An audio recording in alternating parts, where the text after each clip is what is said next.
Welcome back to Lunch Tarantula Talks, and today we are doing a very special full collection tour. Yes, you read the description right, you read the title right. We are doing a full collection. You're going to see all my tarantulas and all my other animals. But before I get into it, I want to mention really quickly that there will be a bunch of snakes in this video. I have my snakes here separately from my tarantulas. I don't usually post my snakes on this channel, but because you guys requested a full collection tour, I had to include the snakes. If you do like the snake stuff though, and you want to see more content on those guys, I have a shared channel with my brother called Brutally Constrictors. I will have a link down in the description, as well as somewhere up on one of these cards, hopefully, to the channel if you guys want to check it out. And I highly recommend going and check it out. We do have some videos up already. It has been a while since we posted on that channel, but it will be more active going forward, especially with breeding season coming up. I actually have a pairing going on this year. I will talk more about that on the other channel. So if you guys do want to check that out, go over there to check it out. But without further ado, let's get into the main content of this video, and that is the collection tour. All right, so we're gonna kick things off with our tarantula bookshelf, beginning with the top portion of it. Up here, we just have a bunch of tanks, and some of them are full of substrate and decorated.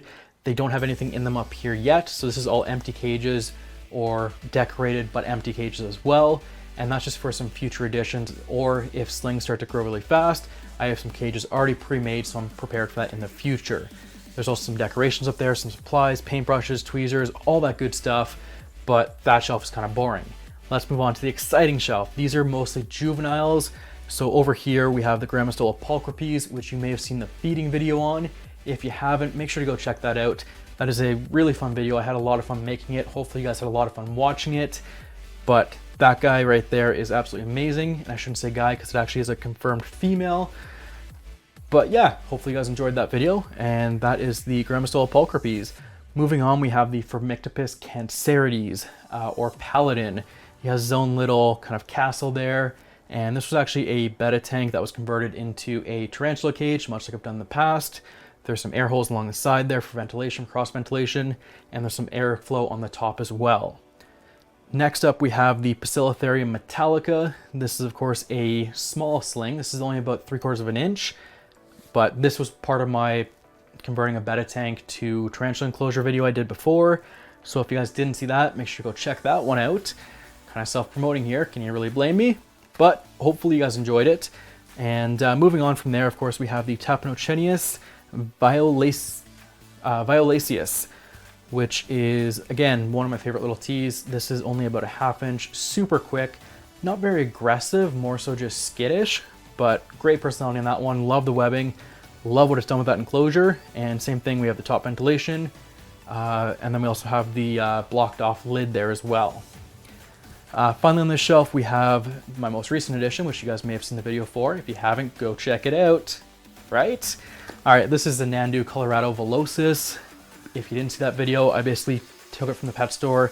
It was in this tiny little cricket keeper thing, and I decided to make it a real nice home. So I did some fake plants, nice big water dish, and of course a hide made out of cork bark and some sphagnum moss as well.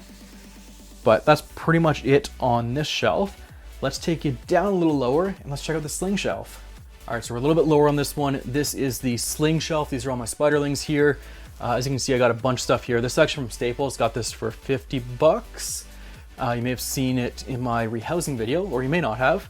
There are some gaps in this shelf. That's because I've been trying to experiment with different creations on the enclosures. But let's get started with the long list. Starting up on the top left here, we have the Brachypelma bomi. This was a 1/2 inch sling, and I got it maybe about a month and a half, 2 months ago. Moving on, we have the Heteropoda Havana. That's the stony huntsman spider that I got in that mystery box. In fact, most of these are from the mystery box here. A few of them aren't, but we'll get to those ones when we do. Next up, we have the Brachypelma albopilosum. This is the, let's double check this. This is the Nicaraguan form. So we have that one next. Next to it is a Brachypelma albopilosum hobby form. Down below here on the left-hand side, our first one on the second row, is our Orphanacus philippinus. Beside that one, we have got Eupalastreus weissenbergi. And beside that one, we have our Katamari Parvum. And this is actually one of my bigger slings here. I think it was close to an inch. So that one's growing really nicely. And we'll probably have to rehouse that one pretty soon. Next up, we have the Aphonopelma iodeus. This is actually one of my favorite little teas. He's got tons of personality. He's about 3/4 of an inch now. And pretty docile as well. But of course, he is pretty small. So we'll see if that continues on into adulthood. Moving on, we have our Heteroscodra maculata.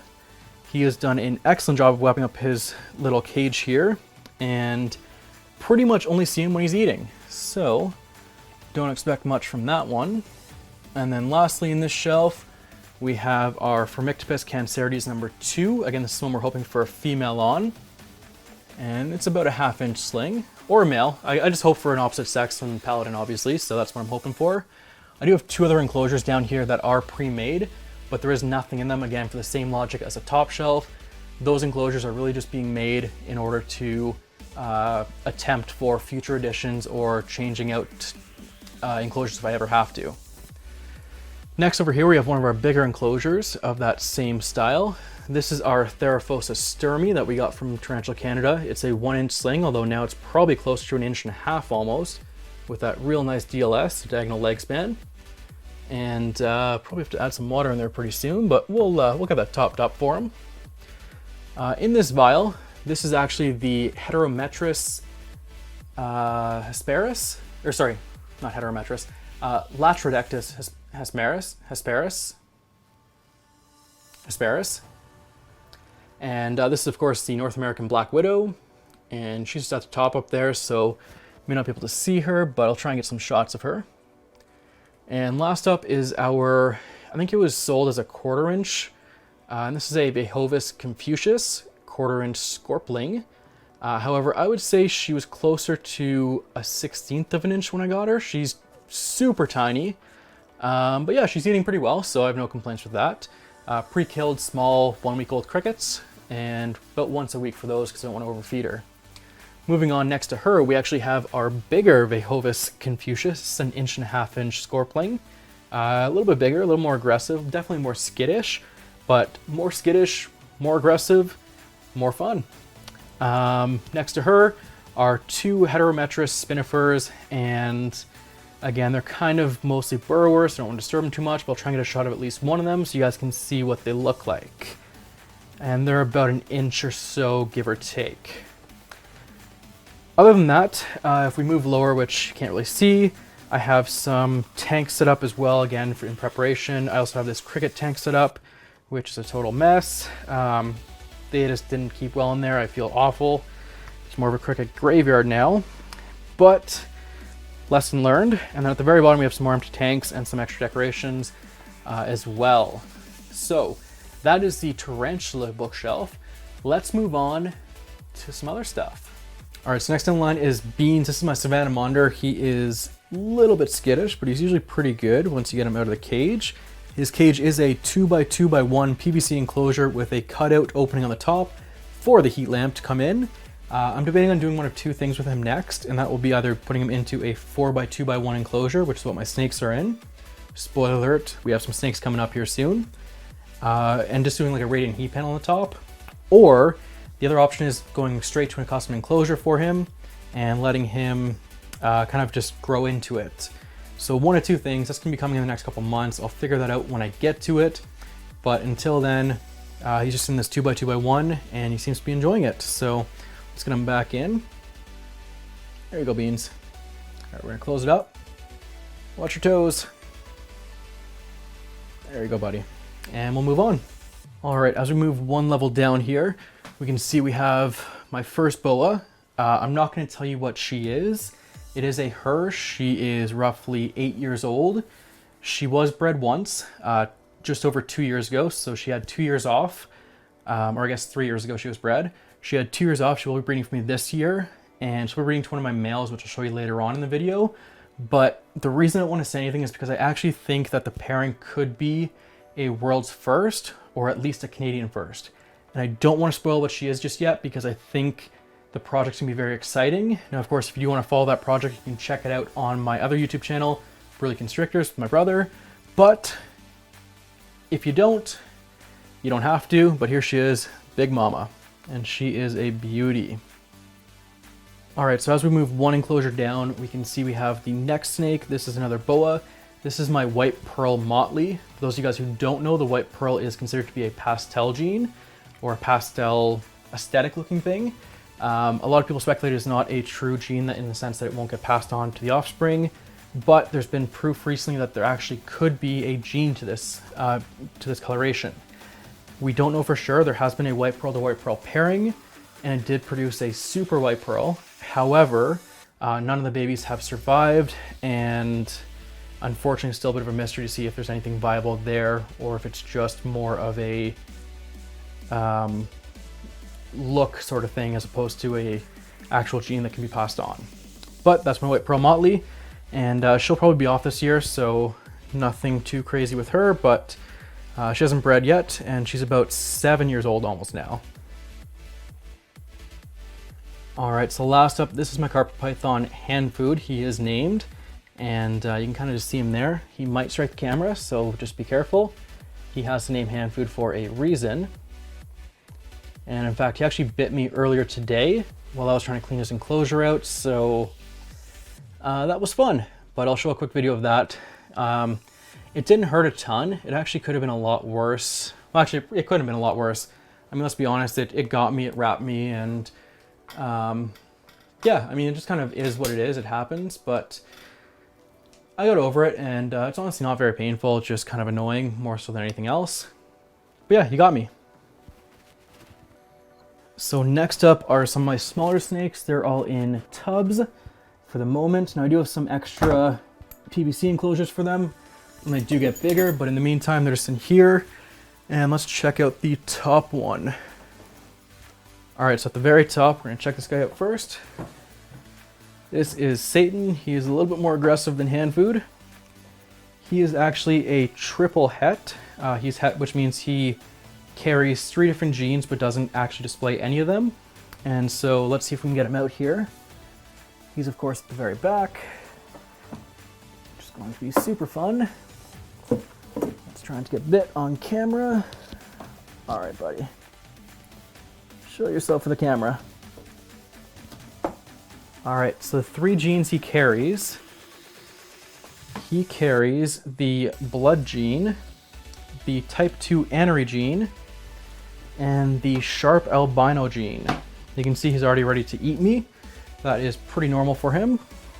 So really nice colorations. I actually think the blood gene, despite being considered a heterozygous gene, is actually somewhat displayable, and you can kind of see, but I'll let you decide. I think it looks a little more reddish pinkish because of it, but maybe I'm wrong. Maybe I'm just imagining things, and maybe he just looks normal to most people. Might have a bias here because he's my snake. We're gonna move him out of the way. Hopefully he doesn't try and bite me. Put his hide back. We'll put him back. And head down, buddy. Head down. Watch your head. All right, thank you. Moving on below him, we actually have my anery motley. She is much gentler. Of course, I say that I'm probably gonna get bit by her. But with her, super sweetheart. As you can see, she's trying to run away. And just a quick little glimpse of her. Beautiful pattern. Anery motley again, beautiful snake. Nothing to complain about. She's still pretty young though. She's only about, I think she's about 1.5 years now. Oh, don't go in there. All right, I'm just gonna use my hands for her. She'll be okay. Again, you're going in the wrong place. There you go. All right, we gotcha.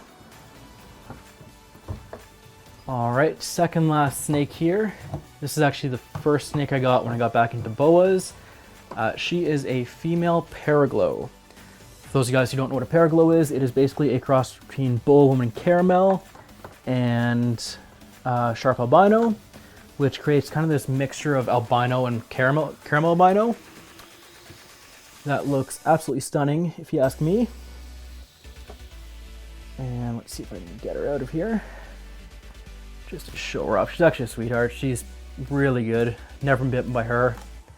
But yeah, she's getting pretty big, so she'll get a new cage here soon as well. And yeah, that's her coloration. Beautiful snake and beautiful attitude. All right, so last but not least, on the very bottom is my most expensive snake by far. This guy was almost $3,000. And as you can see, $3,000 gets you a water snake because he's already tipped his water over.